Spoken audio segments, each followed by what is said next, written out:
Hey everybody, this is Brian and Tom, the Dividend Dudes, with another month 14 stock purchase. Month 14. I can't believe it's been over a year that we've been doing this. It doesn't feel like it, but my hairline feels like it. Yep. Keeps out there. If you're watching this, sponsor. Got a couple of people that need it. We were talking before the video about like who might sponsor us because we're boring old guys that invest in boring companies and nothing sensational about what we do. So we thought, hey, maybe Keeps or Rogaine will sponsor us or something. But yeah, so it is month 14. We got a portfolio that's probably about 3/4 of the way diversified. And of that portfolio, we've been investing $400 a month for about the past year, but there's a change that we're making. We're now investing $420 a month in our portfolio because we're getting dividend checks. We're getting paid for the money that we put in. And if you've been playing along with the home game, you know that we put the 400 in because of the census of what people have on average after you pay all of your debt. Yep. $400. When they come out with the new census, we'll change those numbers, but for now it's still $400. But because we're getting dividend checks, it's a little bit bigger now, which is great. The portfolio itself the market's not really doing that great. If you look at the S&P over the past 1 year and the past 3 years, you can see that 1 year chart's kind of flat. 3 years looks not so great, partly because of COVID. Right. Our portfolio has been pretty flat as well, which isn't necessarily great, but it has not dropped as far as the S&P 500 has. Or some of the other stocks that we've covered but did not buy. We didn't gain 1,000%, but we didn't lose either. But there's an important point here, and we'll put it up on the screen somewhere for you guys to see this. Those dividend checks are not part of that number. So when you look at a flat number there, those dividends aren't included in that. So even though our cost basis is a little bit down on the downward trajectory because the market is exploding and the default for the deficit ceiling probably isn't going to happen, but everybody's afraid that it might happen, we're still getting these dividend checks. Right. So, and you add that $250 per year on top of what we have, and that makes our 1% loss into a positive gain. Bingo. That's a big deal. Now, it's only month 14, and when you're first looking at a portfolio like this, that's kind of young, this is a young portfolio, you're thinking, well, geez, that's nothing. But it's the foundation, and it starts building from there. If you take the $420 and use it, just assume the 5% growth in those dividends every year plus the 5% growth appreciation. Well, if you take what we did last year and you bring that out over 20 years, you'll see the results are impressive. So if you're playing along at the home game, you're probably capturing the gist that we're boring and cautious. Yeah, we don't go for the riskier investments. We go for the safe investments because we like to keep our money and watch it grow.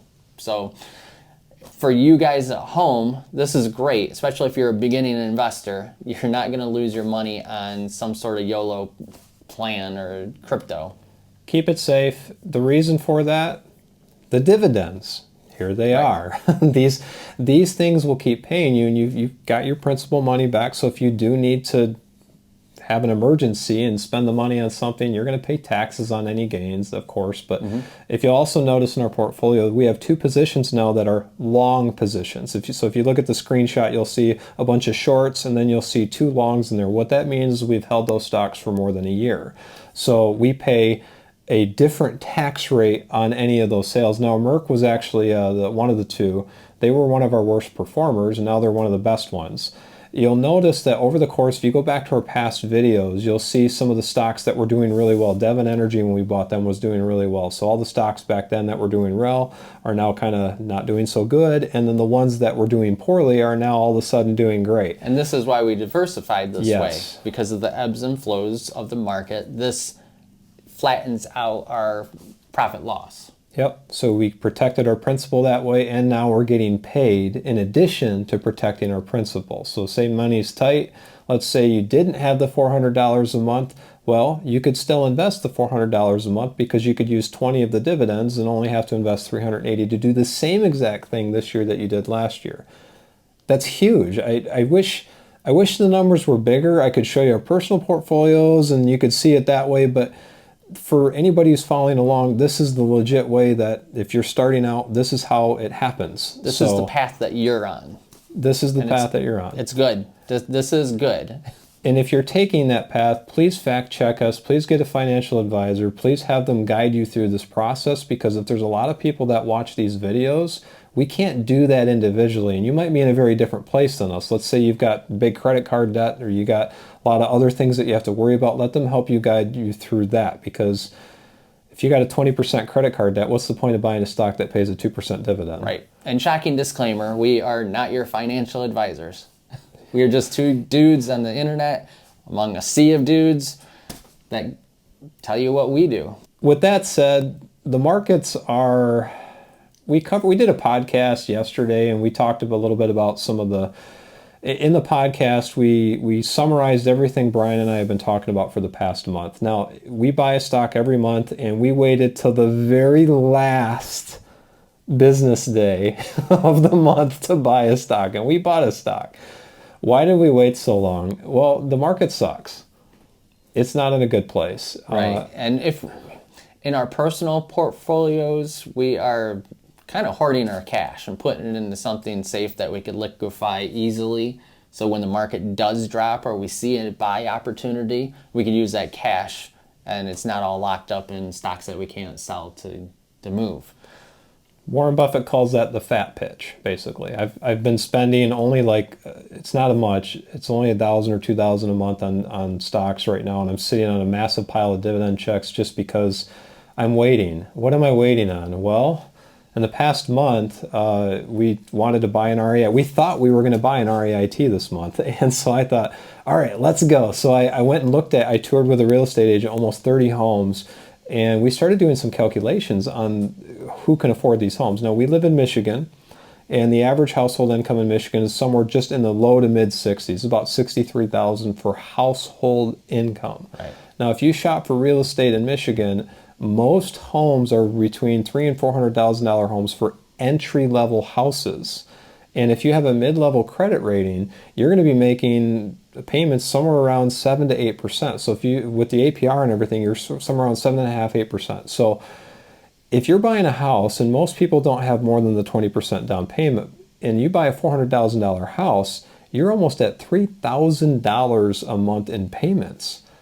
That's a lot. That's an entry-level house, people. That's not a big house. So if the average household income is about 60 grand or just over that, they're taking home about $4,300, $4,400 a month, and the house payment's over $3,000 on a 30-year mortgage. The numbers aren't lining up, and I wasn't looking at, one type of home. I was looking at expensive homes, cheap homes, mid-size homes, and you're probably asking yourself, what the heck does this have to do with an REIT? Well, in residential REITs, they make money based on either landlording, like they rent out their properties, or they sell properties, or they have mortgage-backed properties, like land contract properties. There's a bunch of different REITs. This is not the video for REITs. Right. But the point is if people stop paying stuff, it affects their profitability. There's a lot of stories about MPW and LA Capital and things that are going on with those companies. So the bottom line is residential REITs, it's not time yet. I'm getting there.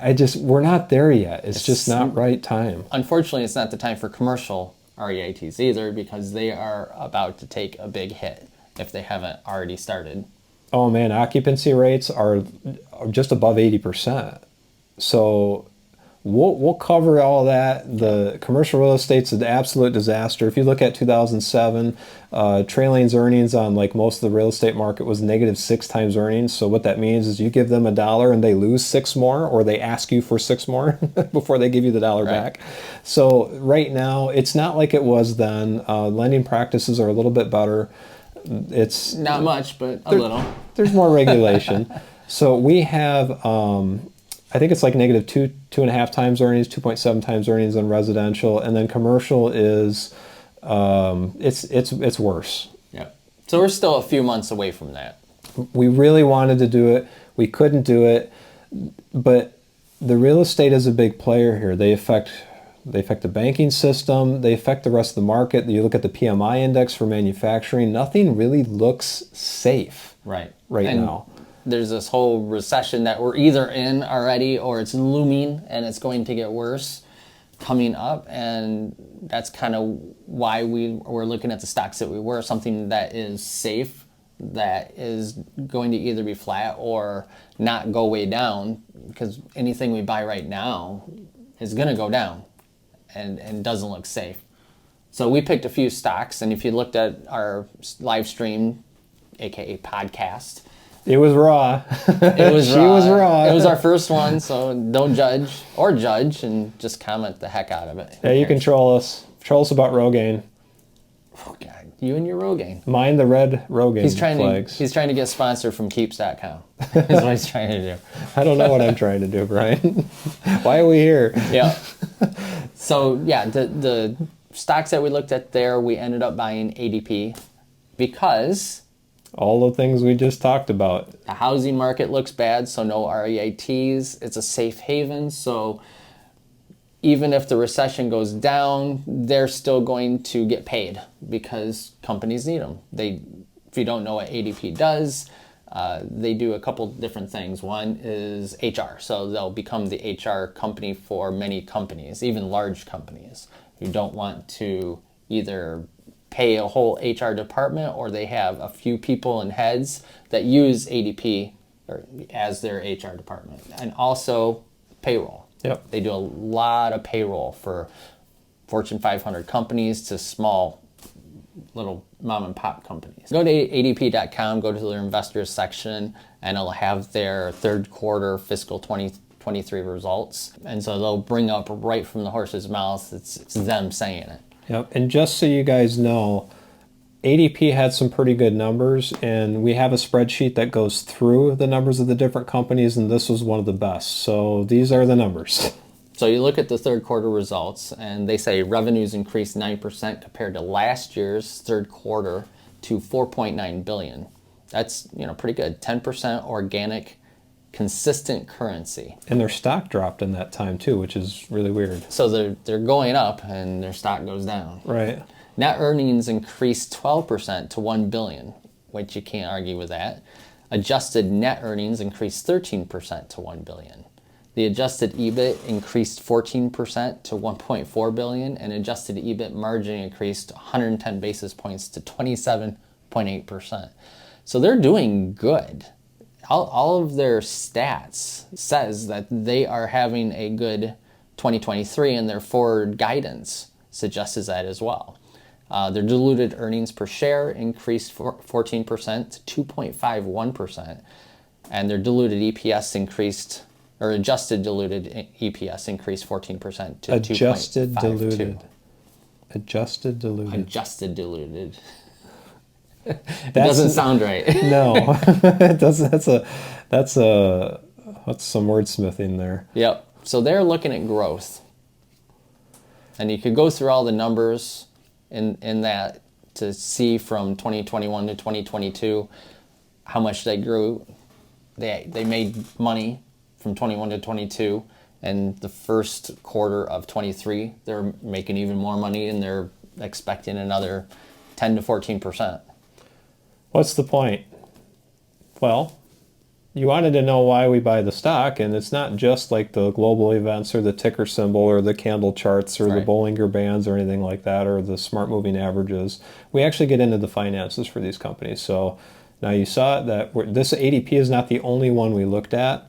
We're going to try to put more of that into our live streams. We're going to try to put them on a schedule so people know when the heck we're live streaming.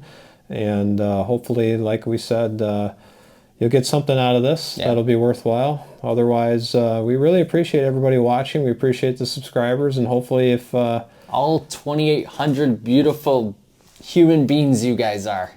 You don't think they're bots?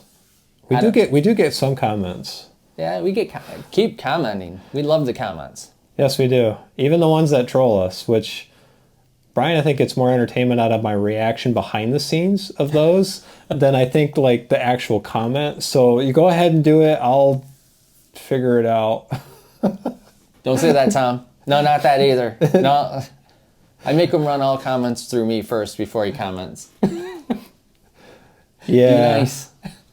Yeah, what we do appreciate it, and I have to remember too that a lot of people who watch this, when you go to YouTube, we're learning a little bit about YouTube is not typically the place where you find a lot of people who are financially minded. We find people that are going to YouTube are looking for advice on how to get started on how to do the thing. So there's a lot of financial advice on YouTube that, quite frankly, is bad. Right. Like, it's just wrong. So anytime I see a comment that's put that way, and hopefully this doesn't shine through in the live stream, but I get a little nerd ragey. You've seen it in past videos, but either way, if you're still with us and you've been watching, thank you very much. We appreciate it. And we'll keep going, and hopefully we'll purchase the next month's stock, not on the very last possible day that you can buy a stock. Make sure you like, subscribe, hit the bell, comment, do all the YouTube-y things to help us get the algorithm. And as always, happy investing. Streaming. I've been watching Harris Heller. Okay, we gotta do that again. I'm sorry. Please do it. Do it this time. Don't just sit there and stare and make it look like I'm an idiot. Comment below if you think that I should sit here and stare. Otherwise, I'll just copy it from a different video and put it in. Tom's got more hair in that video. Is that really them? All right, I'm ready. And as always, happy investing. We bought 3M as a stock, and in a recession, a company like 3M, in fact, we doubled down on 3M. So if in a recession, the orders for a company like 3M or Johnson & Johnson or Dow. Shrimp kebabs, shrimp Creole, shrimp gumbo, pan fried. Chevron, because of like Procter production Gamble. drops. Yep. Coca-Cola, we have Coca-Cola stock. Pepsi. Deep fried, stir fried. There's pineapple shrimp, lemon shrimp, coconut shrimp, pepper shrimp. Shrimp soup, shrimp stew, shrimp salad, shrimp and potatoes, shrimp burger, shrimp sandwich. That's about it. They drop. Orders drop. There's a contraction. That's what a recession is. It's GDP shrinkage, basically. It's not like when the guy gets out of the pool. It's gross domestic product when product ordering shrinks. We're going to leave it at that. So, Shrinkage is bad, no matter how you look at it.